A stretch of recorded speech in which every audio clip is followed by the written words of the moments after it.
నా మీద అటాక్ చేసింది నా శత్రువు కాదు, నీ శత్రువు. రేపు నీ జీవితంలో జరిగిన ఘోరం తెలుసుకుందంటే అందరి జీవితాలు అల్లకల్లోలం చేసేస్తుంది.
కొన్ని సందర్భాల్లో కొన్ని నిర్ణయాలు తీసుకుంటాం.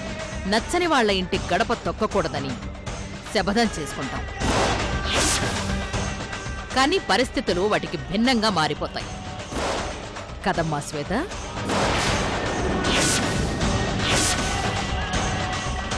భద్రావతికి మంచి మర్యాద తెలియవని, మానవత్వం లేదని, అసలు భద్రావతి ఆడదాని కోవకే చెందినది కాదని స్టేట్మెంట్లిచ్చి గెటౌట్ అని గెంటేసిన మనిషి భద్రావతి ఇల్లు వెతుక్కుంటూ ఎందుకొచ్చింది?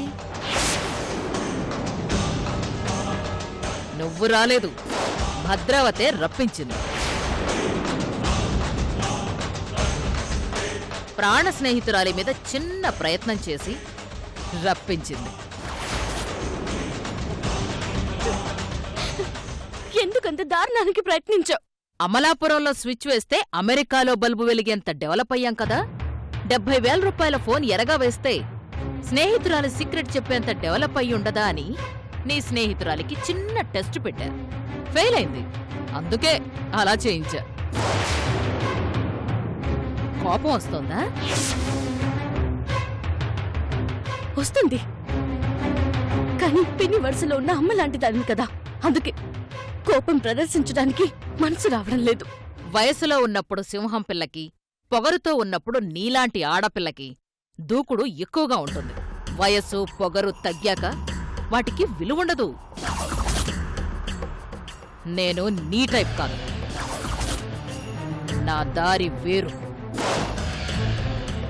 బలం కంటే బుద్ధికి విలువెక్కువని అనుభవంతో నేర్చుకున్న నాలాంటి వాళ్ల ఆట వేరు. ఒక చెంప దెబ్బకి 100 చెంప దెబ్బలు బదులుగా తీసుకో. నీ పగ చల్లారకపోతే నా మీద ప్రతీకారం తీర్చుకో. నువ్వు వెయ్యాలనుకునే శిక్ష నాకు వెయ్యి, అంతేకాని నా మీదున్న ద్వేషాన్ని నా వాళ్ల మీద చూపించొద్దు. కావాలంటే నీ కాళ్ళు పట్టుకుంటాను.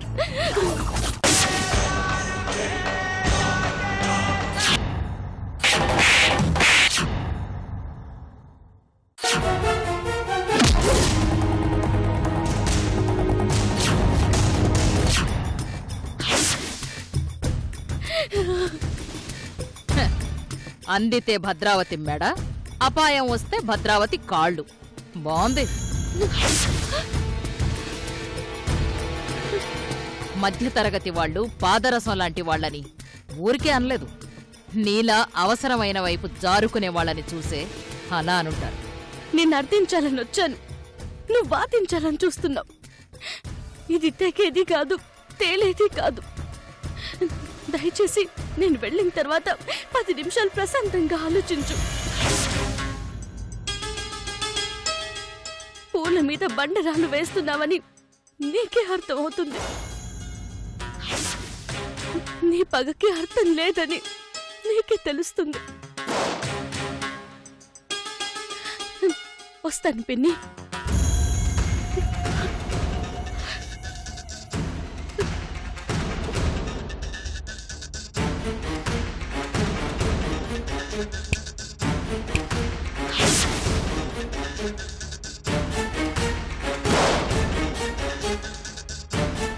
వచ్చావు సుమతి శతకాలు చెప్పినట్టు, వేమన పద్యాలు చెప్పినట్టు 4 ముక్కలు చెప్పేసి ఆలోచించుకోమని వదిలేసి వెళ్ళిపోతున్నావు. నువ్వు చెప్పిన నీతి వాక్యాలతో భద్రావతి పవిత్రంగా మారిపోతుంది, చేసిన పాపాలకి పశ్చాత్తాపపడిపోతుంది అని అనుకుంటున్నావా?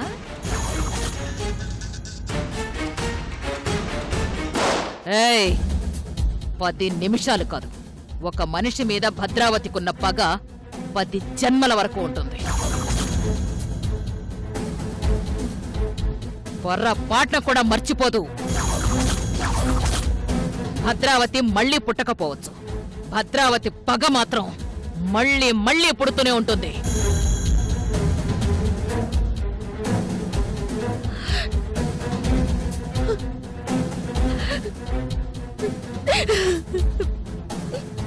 చేసింది తప్పని ఒప్పుకుంటున్నాను, క్షమించమని వేడుకుంటున్నాను. దయచేసి మా బతుకులు మమ్మల్ని బతకనివ్వు. బ్రతకనివ్వను. ప్రశాంతంగా బ్రతకనివ్వను. నీ అమ్మ నువ్వు ఒక నిజం దాచి పెళ్లిని ముందుకు తీసుకెళ్తున్నారు కదా, అది ఎలాగోలా తెలుసుకొని క్షణ క్షణం కక్ష సాధిస్తాను. ఇంక నువ్వు బయలుదేరచ్చు.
సోనుందా, ఏంటి నిన్నట్లాగే ఈ రోజు కూడా టిఫిన్ ఎదిరింది. అదే నిన్నటిది.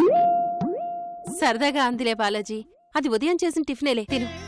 అత్తయ్య కాఫీ తీసుకోండి. లేదమ్మా, పూజ చేసుకోవాలి, తర్వాత తాగుతాను. పిన్ని కాఫీ. నేను తర్వాత తాగుతాలేమ్మా, తమ్ముడికి ఇవ్వు.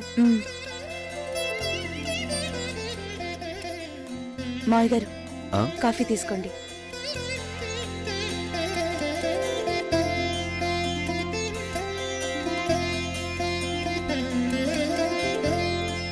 సోనుందా, అబద్ధం ఎందుకు చెప్పావు?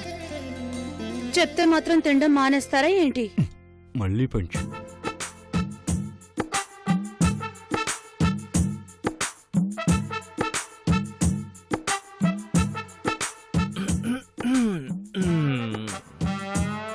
అభి, టిఫిన్ పెట్టమంటావా? వద్దునా, నేను తర్వాత తింటాను. సరే.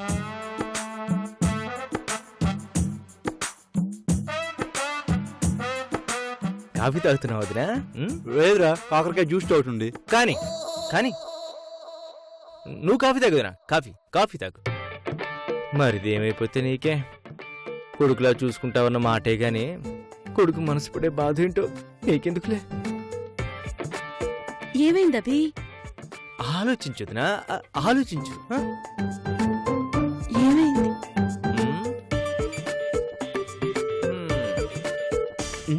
అలా చూడరా బాబు, దిష్టి తగులుతుంది. ఏమైందా నీకు? తిను బా తిను పొద్దున్నే 4 ప్లేట్లు టిఫిన్ చేయి, తర్వాత 2 ప్లేట్లు భోజనం చేయి, ఆ తర్వాత ఫ్రూట్ జ్యూసులు తాగు, పళ్ళు తిను, ఆ తర్వాత రాత్రికి డజన్ చపాతీలు తిను. బాగా తిని అమూల్ బేబీ యాడ్కి క్యూట్ గా ఉంటారే వాళ్ళగా బాగా పెరుగు. తెగని తమ్ముడు ఏమైపోతే నీకే పట్టించుకో. ఒరే, నా సగ జీవితం నా సగ జీవితం నీకే దారిపోసాను కదరా, ఇంకేం పట్టించుకోవాలి? ఆలోచించన్నయ్యా, ఆలోచించురా. అమ్మా నమస్తే అమ్మా. పొద్దున్న లేచిన దగ్గర నుంచి మళ్ళీ పొద్దున్న తెల్లారే వరకు పూజలు వ్రతాలు చేస్తూ ఉండు. కనిపించిన దేవాలయాల చుట్టూ తిరుగు, దేవుళ్ళకి మొక్కు, అంతేగాని కొడుకు ఏమైపోతే నీకే, అంతే కదా. ఏంట్రా అభి అలా అన్నావు? ఇప్పుడు నీకేం తక్కువైందని? ఆలోచించమ్మా, ఆలోచించొచ్చుగా నా కోసం. ఏమిట్రా నా దగ్గరికి వచ్చా? బాగుంది, చాలా బాగుంది. ఇదిగో ఊరందరికీ మందులివ్వు, రోగాలు తగ్గించు. మేనల్లుడు ఏమైపోయినా పర్వాలేదు, అంతే కదా. ఏమైందిరా నీకు? పైత్యం చేసిందా నాన్న? ఈ విషయాలు బాగా తెలుసు. ఒరేయ్, విషయం ఏమిటో సూటిగా చెప్పరా బాబు. అంటే నోరు తెరిచి సిగ్గు విడిచి చెప్తే గాని ఎవ్వరికీ అర్థం కాదన్నమాట. ఏమైంది అభి? రే అభి, ఏమైందో సూటిగా చెప్పరా. కర్మ చెప్పక తప్పుతుందా? నా కర్మ నేనే చెప్పాలి, ఎవరు అర్థం చేసుకోరు. ఇప్పుడు పెళ్లి డేట్ ఫిక్స్ అయిందా? అయ్యింది. పెళ్లి బట్టలు కొనుక్కున్నారా? కొనేసాంగా. తర్వాత కార్యక్రమం ఏంటి? పిల్లలు భోజనాలు ఉంటాయి కదా. చిచ్చి తిండి తగలయ్యా. పెళ్ళి భోజనం కాబట్టి పెళ్ళి అవ్వాలి కదా. మరి పెళ్ళి అవ్వాలంటే ఏం చేయాలి? ఏముంది, నువ్వు శాతమేళ తాలి కట్టాలి. దేవుడా, అబ్బా, ఈ క్విజ్ ప్రోగ్రామ్ ఏంటి? ఒక్క ముక్కలో చెప్పవి. వదినా పెళ్ళవ్వాలంటే కళ్యాణ మండపం బుక్ చేయాలి కదా. ఆ ఆలోచన ఎవరికైనా ఉందా అని అడుగుతున్నాను. అదా అసలు సంగతి. ఇప్పుడు అర్జెంట్ గా కళ్యాణ మంటపం బుక్ చేయాలి, అంతే కదా? అంతే కదా మరి. సరే, ఇప్పుడే మావయ్య గారితో మాట్లాడతాను.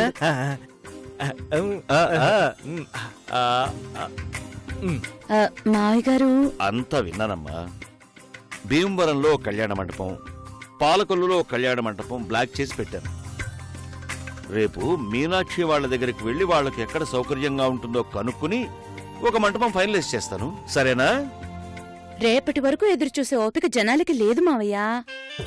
అదేదో కనీసం ఫోన్లో మాట్లాడి ఈ రోజే కన్ఫర్మ్ చేస్తే బాగుంటుందని నా అభిప్రాయం. ఏమంటావు అభి? పర్లేదు వదినా, కాస్త టైం తీసుకున్నా పర్వాలేదు. 5 నిమిషాలు చెప్పండి. 5 నిమిషాలు. అయితే మీనాక్షి వాళ్ళకి ఒకసారి ఫోన్ చేసి ఇవ్వమ్మా. ఏమండి? వదినా, నేనున్నాను కదా, నేను మాట్లాడి.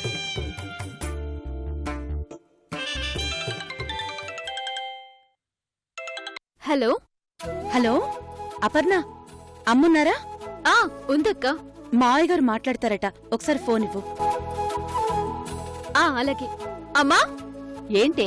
ఒకసారి లేరా, ఇదిగో. అంకుల్ మాట్లాడతారంట. చెప్పండి అన్నయ్య. భీమవరంలోను పాలకొల్లులోను 2 కళ్యాణ మండపాలు బ్లాక్ చేసి పెట్టానమ్మా. మీకెక్కడ సౌకర్యంగా ఉంటుందో చెప్తే అదే ఖాయం చేద్దాం. మా ఒక్కళ్ళ గురించి ఆలోచించకుండా మీ సౌకర్యం కూడా చూసుకోవాలి కదన్నయ్య. అయినా మా వైపు బంధువుల సంఖ్య తక్కువే ఉంటుంది, అందుకే మీకు నచ్చిన చోటే ఖాయం చేయండి. అయితే భీమవరం మంటపం బుక్ చేసేస్తానమ్మా. అలాగే అన్నయ్య. పిల్లలు బాగున్నారమ్మా? బావున్నారు. ఉంటానమ్మా. అలాగే అన్నయ్య. రే బాలాజీ. నాన్నగారు. రే, భీమవరం కళ్యాణ మంటపం ఖాయం చేసేద్దాంరా. అలాగే నాన్నగారు. అబ్బాయి అమ్మాయిలు ఒకరినొకరు చూసుకుంటూ చేసుకునే వాళ్ళు ఉన్నారు చూడు, వాళ్ళకే ఆ కళ్యాణ ఘడియలు ఎప్పుడెప్పుడొస్తాయా అని అనిపిస్తుంది.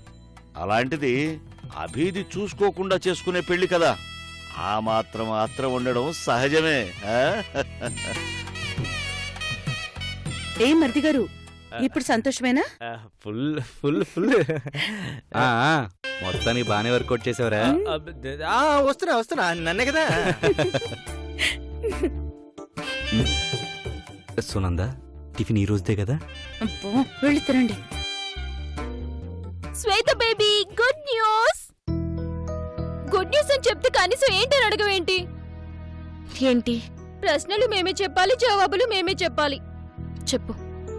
ఓకే, చెప్పేస్తున్నా. జగదేక వీరుడు అభిషేక్, అతిలోక సుందరి శ్వేతల కళ్యాణ మహోత్సవానికి వేడుక సిద్ధమైంది.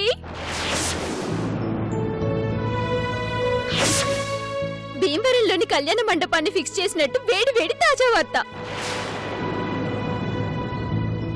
ఇప్పుడే అంకుల్ ఫోన్ చేసి చెప్పారు.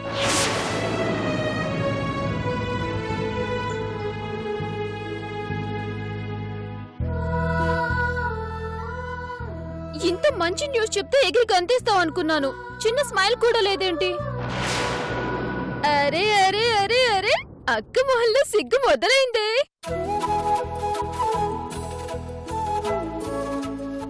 ఈ సంతోషాన్ని ఒక సాంగ్ తో సెలబ్రేట్ చేసుకుంటే ఇంకా బాగుంటుంది కదా.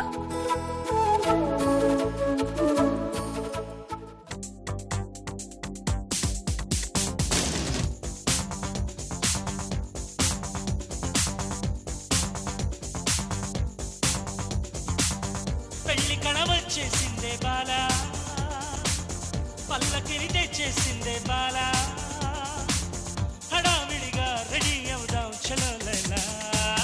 ముచ్చటగా మేళం ఉంది ఆజా ఆజా, తద్దినక తాళం ఉంది ఆజా ఆజా, మంటపం రమ్మంటుంది ఆజా ఆజా, జంటపడు వేళయింది ఆజా ఆజా.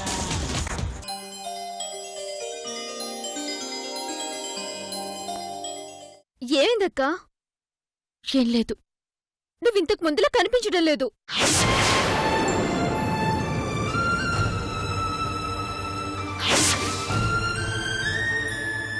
ఏం మాట్లాడుతున్నావే? అవునమ్మా, అక్క ఎప్పుడు నవ్వుతూ కనిపించేది, అందరికి నవ్వుని వరంగా పంచేది. ఈ మధ్య ఏదో పోగొట్టుకున్న దానిలో ఎందుకు కనిపిస్తుంది?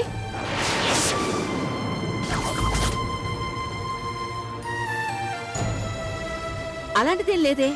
అమ్మా, సూర్యుని కిరణాలతో ప్రపంచం తెల్లవారుతున్నది ఎంత నిజమో, మా అక్క నవ్వులతో ఈ ఇల్లు తెల్లవారుతుందన్నది కూడా అంతే నిజం.